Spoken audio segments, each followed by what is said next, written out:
So I only just started messing around with lighting for structures on the layout. My friend Mark has been doing it on his layout, and the results are just excellent. It completely changes the look of a model and just adds so much more life to a scene. I'm using LEDs from Evan Designs. I'll leave a link in the description below. My method is a little sloppy. I'm still learning as I go. I'm sure there's a more elegant solution to lighting a structure, but it works for me at the moment. And let's take a look at how I did it. So this is our structure that we're going to add some lights to, and it's incomplete, which is what we wanted to work with when we're adding light. This wall is not on the back of the building, and it makes it a lot easier to work in here. So we're going to do this before we do all that. Basically, we're going to make 3 or 4 isolated spots for the light to just light 3 different windows. We're not lighting all of them. We want a random look. So this will be lit, this will be lit, maybe that one will be lit. And we need to prevent light leak to each individual LED. So what I'm going to try using are these are condiment containers that you get at a restaurant, or you can buy a bag in Walmart or wherever the paper plates are. They usually come with a lid. I've spray painted them black, and what I want to do is create a little environment for the light to be by itself. But this by itself is too big, so we're going to cut them in half. So one other thing I want to show you, I used liquid glazing for these windows, gallery glass, and then I painted the shades directly onto the back of the gallery glass. So if I put a light over this, it's going to be pretty transparent. So the windows I chose to put the lights in, I've added some black construction paper to also control some light leak. I don't want it to go through the shades, so that's what these are. So we'll be lighting these guys up. So what we're going to do is cut this in half. We can do that with a scissor very easily. So now we have 2 of these, let's call them light shades. And for up top, this window up here, we can glue this directly to the roof of the building inside. So I'm going to flip this upside down so it's a little easier to work. And then we have to decide where the light's going to go. So this is the LED we're going to use. It's pretty small, and it is from evandesigns.com. This is the one. This is a nano-sized LED, and it's got a cool white light to it, and these are 3 volts apiece. So we need to find a spot to put it first. And we want the light to shine the same way it would in a building, which would be from the ceiling in this case. So I'm going to put it right about there. And we don't want to use hot glue, because hot glue will melt the wire. You can use some tape at first, which I might do that right now.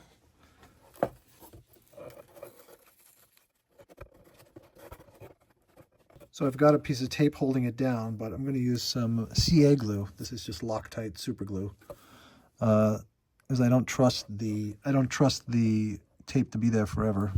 So let's just do a little of this. So now we still have this issue here, which is kind of not so great with this method. I'm going to take some black electrical tape just to prevent more of a light leak. I don't think it's a big deal if I left it, but doesn't hurt to just put some tape there. This could work. It's the bracing in the building that's getting in the way. It would be nice if it was just sitting flush. So what I will do is, so now we need to flip this over, and we'll use this as a real ceiling and put this about here. And we got to get the light in there. So to do that, I'm just going to slice a bit into the cup, maybe halfway there.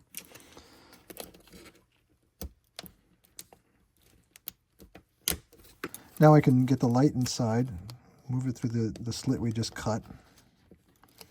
And again, I don't want the light against the plastic. I don't want it here. I want it kind of hanging down a bit. Like that. And then we'll take some CA glue. Glue him right there, glue him on the other side. Let that dry for a minute. I've added some tape just to speed this up a bit and hold it in place while that dries. You can see our LED is hanging down there. Again, we still have this problem with the bracing in the way, so I think I'm just going to chop it out.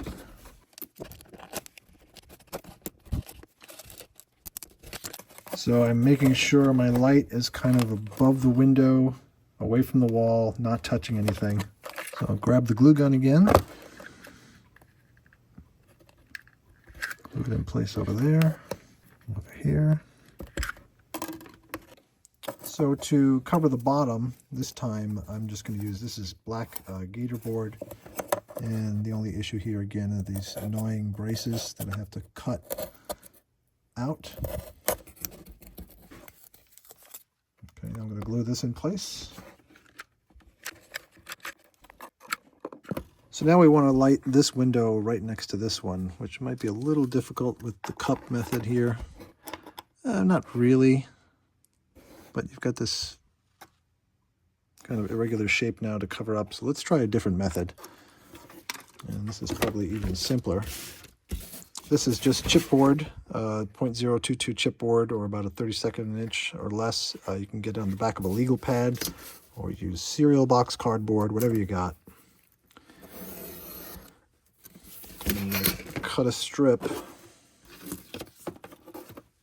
that is slightly wider than the space between the bracing, right about there. And then I'm going to just score it in the center about. And now I have just this little shape here. And what I can do is park it right here. And now I've got something blocking the light, which is a very simple way to do it. So now I can make a slit similar as I did before on one side of this folded piece of cardboard.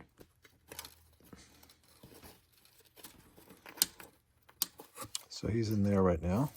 That works well. I'm going to tape it, then glue it.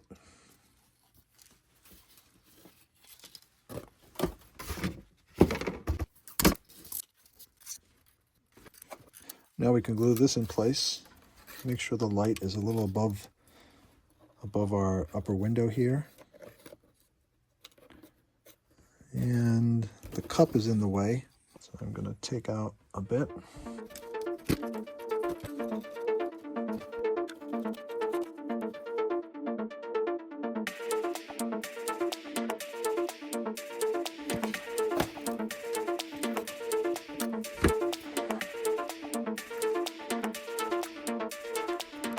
So now we need to join all three wires to our main wire that's going to go to our terminal for power. And this is a wire also from Evans Designs. This is 28 AWG, 5 amp wire. And we're going to solder the black to the blacks and the reds to the reds. In this case, I think these are green. Those will be the blacks. So you need to strip the end of this wire first. I've got one end already done. So let's get this guy here. Now these wires are almost too thin to use traditional wire strippers, so I just kind of make a little nick with my blade. I don't want to go too far. It's the tiniest nick. It doesn't always work the first time, but it's enough to just be able to grab it, and then you can strip it off. So now let's gather all our wires here. Got a green, green,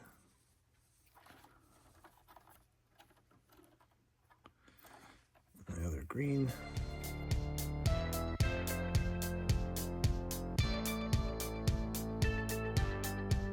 I'm going to dip this in some flux. This helps our solder flow better. You can also use a brush.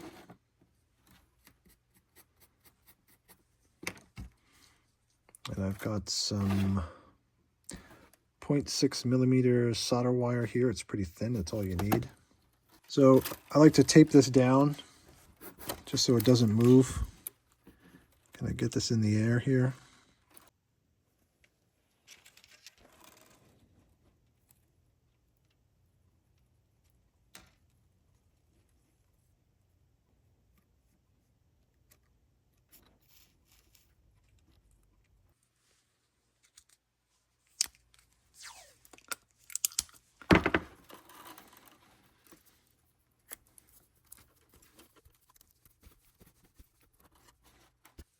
So I'm using some black tape.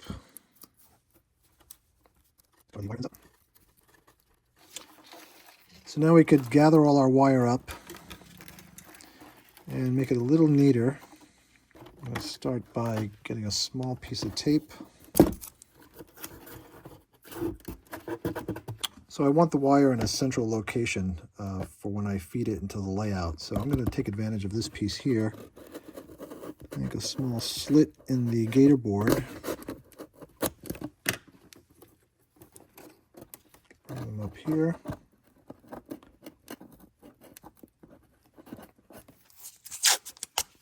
Use another piece of tape. So now we can test this out. This is a terminal from Miller Engineering, and this is the wall adapter that will get plugged into here. This isn't how you'd actually wire it. You'd wire this series of buildings and structures or whatever you have lit on your layout to a smaller terminal, and you have those all over the layout, and then they all go to this. But just to get this directly lit, I'm going to wire it to here.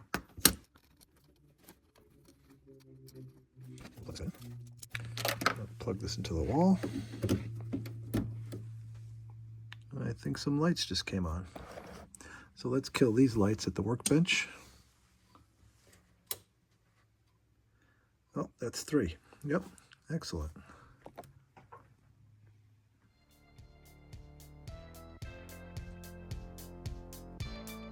So my method is a little sloppy. Try to make it neater next time, of course. I think for the window openings, I might 3D print some little boxes that are solid, unless I find something on the internet, like a little plastic box.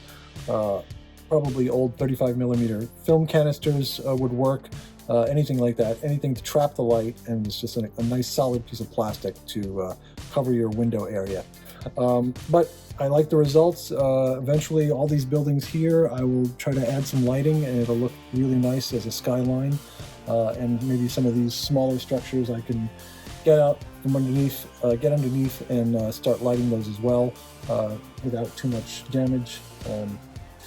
I wish I had started earlier, so if you're thinking about lighting for your layout, start ahead of time, start drilling holes in the layout where buildings will go. It'll be a lot easier moving forward. This building is not necessarily going here. I just stuck it here because the outlet's right down there, and we'd be able to test it. It's going a little further over there.